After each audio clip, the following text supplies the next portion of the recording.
El aislamiento social es el predictor más fiable de una futura escalada hacia la violencia física en las relaciones de pareja, apareciendo en la gran mayoría de los casos de abuso persistente documentados por la psicología clínica.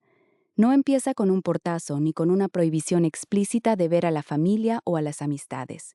Comienza, casi siempre, con un comentario sobre la supuesta envidia de una mejor amiga o una queja sutil sobre lo mucho que interfieren los padres en la intimidad del hogar. Esta técnica, conocida en los estudios del investigador Evan Stark como control coercitivo, no se basa en la fuerza bruta, sino en una erosión sistemática de la red de apoyo de la mujer hasta dejarla en un estado de vulnerabilidad absoluta donde el hombre se convierte en el único referente de realidad y validación disponible. A diferencia de lo que solemos ver en las ficciones dramáticas, el aislamiento gradual opera bajo una fachada de extrema preocupación, amor o instinto de protección.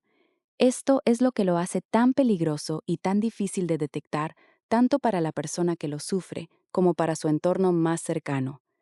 El mecanismo psicológico exacto funciona mediante una reconfiguración profunda de la percepción de la víctima.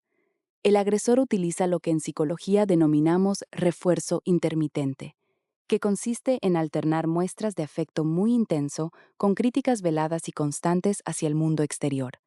En la mente de quien atraviesa este proceso se activa una respuesta de adaptación automática donde la persona empieza a filtrar sus propias interacciones externas simplemente para evitar el conflicto doméstico o para no generar malestar en la pareja.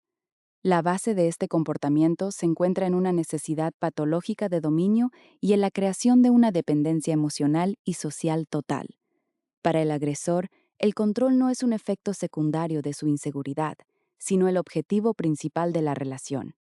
Este proceso genera en la víctima una disonancia cognitiva profunda, un estado de confusión mental, donde el amor se confunde con la posesión y el control se interpreta como un signo de compromiso exclusivo.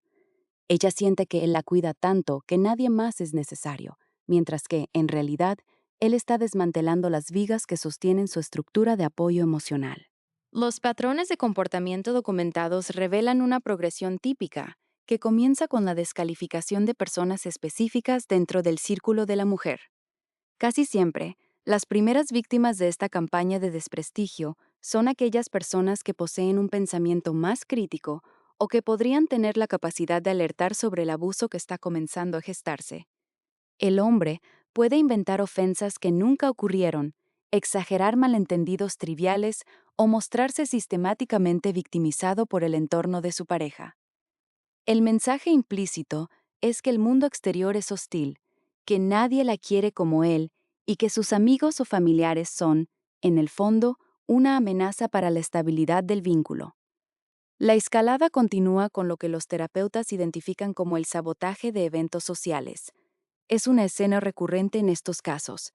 El hombre provoca una discusión intensa justo unos minutos antes de salir a una cena, un cumpleaños o una reunión familiar. El resultado es que la víctima llega al evento agotada emocionalmente, tensa o, en muchos casos, decide quedarse en casa para mantener la paz y calmar el ánimo de su pareja. Con el tiempo, este desgaste hace que ella prefiera dejar de hacer planes para evitar el ciclo de pelea, reconciliación y culpa que se activa cada vez que intenta ejercer su autonomía social. En las situaciones cotidianas, este aislamiento se manifiesta de formas aparentemente inocentes. Él puede sugerir de manera repetida que una amiga cercana siente una envidia oculta por la relación que ellos tienen, sembrando una semilla de duda que antes no existía. También es común que cuestione la frecuencia de las visitas a la familia de ella, alegando que esos encuentros roban tiempo de calidad a la pareja, o que los padres de ella siempre intentan meterse en decisiones que solo les competen a ellos dos. Este discurso de la pureza de la relación es una herramienta de manipulación masiva que busca encerrar a la mujer en una burbuja donde solo existe la versión de los hechos que él decide contar. Otro pilar fundamental del aislamiento moderno es el control tecnológico. Bajo el pretexto de la transparencia total y la confianza, el agresor puede presionar para tener acceso a las claves de las redes sociales o para revisar los mensajes de texto de manera habitual. Si ella se resiste, él utiliza la culpa, acusándola de ocultar algo o de no estar lo suficientemente comprometida con la relación. Lo que se presenta como un acto de apertura absoluta es en realidad un sistema de vigilancia que anula cualquier espacio de privacidad y comunicación segura con el exterior. La mujer aprende a vigilar sus propias palabras, a borrar mensajes o a evitar ciertos temas de conversación con sus amigas, porque sabe que él estará mirando por encima de su hombro. La presión para abandonar actividades laborales o académicas es otra de las fases críticas documentadas en las investigaciones de campo. El pretexto suele ser que ella no necesita trabajar, que él puede proveer todo lo necesario o que el estrés del empleo está afectando la relación. Al convencerla de que deje su trabajo o sus estudios, el agresor no solo la aísla socialmente de sus colegas y de su desarrollo profesional, sino que establece las bases para el abuso económico. Sin ingresos propios y sin una red de contactos profesionales activa, la capacidad de la mujer para abandonar una relación abusiva se reduce a prácticamente cero. El impacto psicológico de este proceso es devastador y deja secuelas que pueden durar años. Incluye una erosión severa de la autoestima, sentimientos de soledad crónica a pesar de estar en pareja, ansiedad generalizada y una pérdida casi total de la identidad autónoma. La víctima deja de saber quién es fuera de su rol en la relación. Las secuelas suelen incluir estrés postraumático y una dificultad persistente para confiar en el propio juicio, ya que su capacidad de toma de decisiones ha sido sistemáticamente anulada por el control del otro. Ella llega a creer que es incapaz de sobrevivir o de tomar decisiones correctas sin la guía de su agresor. Para reconocer este fenómeno desde el interior, es fundamental que la persona evalúe si siente que camina constantemente sobre cáscaras de huevo respecto a sus relaciones sociales. Si el hecho de recibir una llamada de su madre o el querer ir a tomar un café con una compañera de trabajo le produce una punzada de miedo, ansiedad o el sentimiento de que está traicionando a su pareja, la señal de alarma es inequívoca. El amor saludable expande el mundo de la persona, no lo encoge. El amor que aísla no es amor.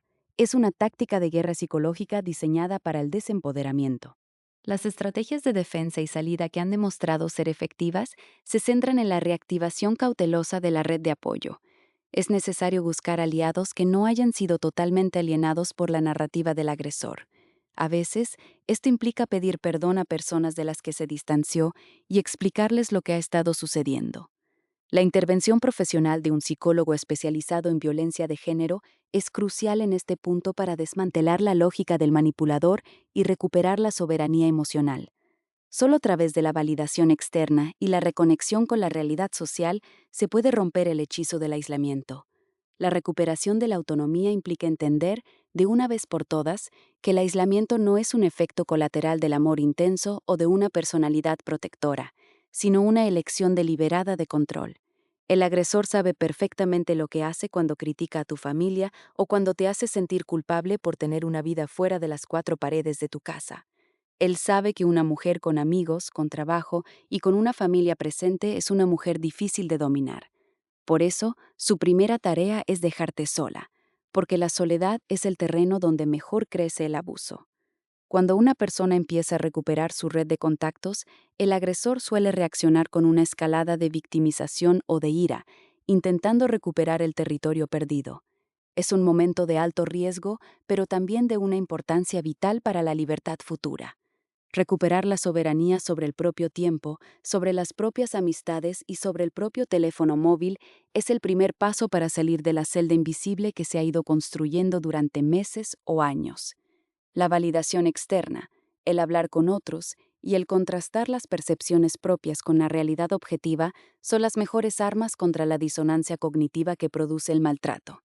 En términos de salud pública y psicología social, el hecho de que el aislamiento sea un predictor tan exacto de la violencia grave nos obliga a prestar atención a las señales más pequeñas.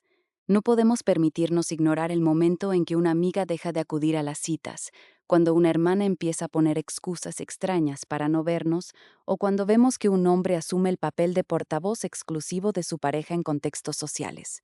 El aislamiento es el silencio antes de la tormenta, y romper ese silencio es, a menudo, la única forma de salvar una vida o de rescatar una identidad que está siendo borrada día tras día.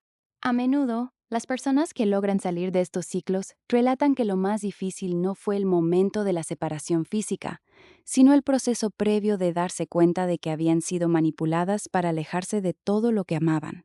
La culpa por haber descuidado a los padres o por haber dejado de lado a las amistades de toda la vida actúa como una cadena que mantiene a la mujer atada al agresor.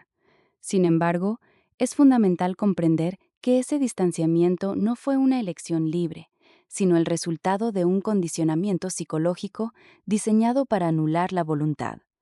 Las personas que realmente te quieren estarán allí cuando decidas volver a abrir la puerta, porque ellas también han estado esperando al otro lado, observando con impotencia cómo te desvanecías. El proceso de sanación requiere tiempo y una paciencia infinita con una misma. Hay que volver a aprender a confiar en los propios instintos, esos que durante mucho tiempo fueron silenciados por la voz del otro. La soberanía emocional no se recupera de la noche a la mañana, pero cada café con una amiga, cada visita a la familia sin supervisión y cada decisión tomada de forma independiente es una victoria contra el sistema de control coercitivo. El objetivo final de cualquier tratamiento psicológico en estos casos es que la persona vuelva a ocupar el centro de su propia vida, habitando su espacio sin pedir permiso y sin sentir que su existencia social es un ataque contra nadie. Debemos dejar de romantizar la exclusividad extrema y el aislamiento como pruebas de amor verdadero. La idea de que el mundo sobra cuando estamos con la persona amada es una construcción peligrosa que sirve de caldo de cultivo para el abuso. En una relación sana, la pareja es un puerto seguro desde el cual salir a explorar el mundo, no un búnker donde esconderse de él. La verdadera seguridad no proviene de estar aislada y protegida por un único hombre, sino de estar integrada en una red diversa de afectos, intereses y apoyos que nos permitan ser personas completas y autónomas. Es importante destacar que el 90% de las mujeres que han sufrido violencia física grave reportan haber pasado por una fase previa de aislamiento social que duró, en promedio, más de 2 años antes del primer golpe. Esto nos da una ventana de oportunidad enorme para la intervención temprana si aprendemos a identificar las señales. Si sientes que tu mundo se ha hecho pequeño desde que estás con él, si tus conversaciones son cada vez más limitadas y si tu red de apoyo se ha desvanecido bajo el peso de sus críticas, no estás viviendo un gran romance, estás viviendo un proceso de despersonalización. La técnica del aislamiento gradual es efectiva precisamente porque es lenta y porque utiliza tus mejores sentimientos, como tu empatía y tu deseo de cuidar la relación, en tu contra. Pero una vez que se entiende el mecanismo, este pierde gran parte de su poder. Identificar que el control se disfraza de cuidado es el primer paso para desmantelar la estructura del abuso. El conocimiento de estos procesos psicológicos no es solo teoría académica, es una herramienta de supervivencia que permite a las mujeres detectar la trampa antes de que las paredes se cierren por completo sobre ellas. El aislamiento es una táctica deliberada de desempoderamiento que requiere una respuesta firme de reconexión social y validación externa para ser superada.